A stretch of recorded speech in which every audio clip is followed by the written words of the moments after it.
KKR is back. পরপর 4টে জিতে comeback করছে কেকেআর। পিকচার আবি বাকি হে মেরে দোস্ত।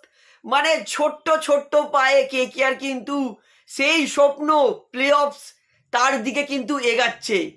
আজকে দিল্লি ক্যাপিটালসকে রীতিমতো চূর্ণ বিচূর্ণ করে দিয়েছে কলকাতা নাইট রাইডার্স।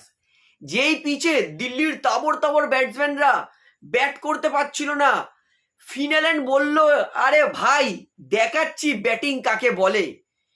47 বলে ফুল সেঞ্চুরি, আনবিলিভেবল। কলকাতা নাইট রাইডার্সের ইতিহাসে সব থেকে দ্রুততম ফুল সেঞ্চুরি ফিন অ্যালেন। কেকেআর ইতিহাসে চতুর্থ ফুল সেঞ্চুরি ফিন অ্যালেন। আমি প্রতিদিন একটাই কথা বলতাম ফিন অ্যালেনকে, যে ভাই তোকে এক নাগারে মারতে হবে না, তুই একটু ধরে ধরে খেল। আমরা জানি ফিন অ্যালেন 40-50 বল খেললে 100 রান করে দেওয়ার ক্ষমতা রাখে। ফিন অ্যালেন আজকে দেখিয়ে দিল। দিল্লির মতো শক্তিশালী দলকে 14.2 ওভার আগে থাকতে 147 করে দিয়েছে কেকেআর। মানে 143 রান যেখানে টার্গেট, সেখানে একটা ব্যাটসম্যানই 100 করছে। মানে তার কোয়ালিটি, তার পোটেনশিয়াল বোঝা যায়। অবিশ্বাস্যকর কেকেআর। আরও একবার কেকেআরের কিন্তু সেই স্পিন বোলাররাই ম্যাচ ঘোরালো। হাজার জল দিক, পিচ তো সেই একই রকমই ছিল। শুরুর দিকে অতটা স্পিন না হলেও সামান্য যতক্ষণ ম্যাচ গড়াচ্ছিল, কেকেআরের স্পিন বোলাররা একবার হেল্প পেতে শুরু করলো। অনুকূল রয়, সুনীল নারিন আর বরুণ চক্রবর্তী পুরো একদম কাবু করে একদম দিল্লি ক্যাপিটালসের মতো ভালো দলকে 143-এ আটকে দিল। কেকেআরের ব্যাড লাক ছিল, শুরুতে রাহানে রান আউট হয়ে গেল, রঘুবংশীও ব্যাড লাক ভাবে আউট হয়ে গেল।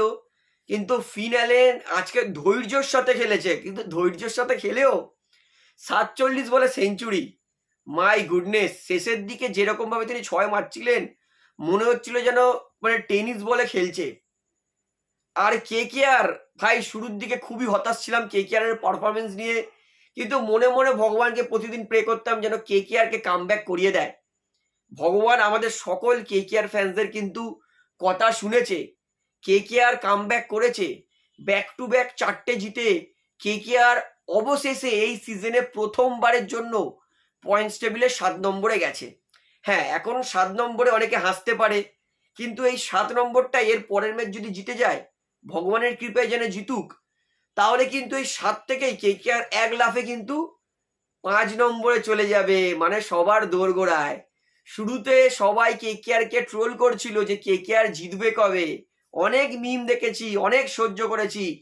কেকেআর সবাইকে জবাব দিয়ে দিল যে ভাই এমনি এমনি আমরা 3 বারের চ্যাম্পিয়ন নই, আমরা যোগ্যতা, এর আগেও কামব্যাক করেছি, আরো একবার করে দেখাবো।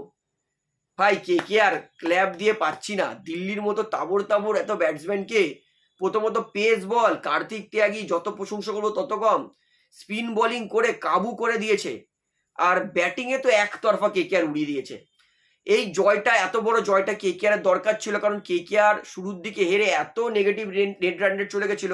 হ্যাঁ, এখনো নেট রান রেট আছে।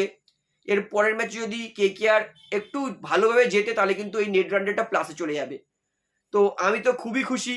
এবং আজকের man of the match Finn Allen ছাড়া কেউ হতেই পারে না। এত লো স্কোরিং ম্যাচেও ফিন অ্যালেনকেই ম্যান অফ দ্য ম্যাচ দিতে হবে। অবিশ্বাস্যকর ভালো খেলেছে। তো কেকেআর এই মুহূর্তে 10 ম্যাচে 9 পয়েন্ট, নেট রান রেট -1.7। অর্থাৎ কেকেআর ফাইনালি বলবো হে তাইয়ার। তো আমি তো ম্যাচটা দারুণ উপভোগ করেছি। আপনার ম্যাচটা কেমন লেগেছে সেটা আমাকে অবশ্যই কমেন্টে জানাবেন।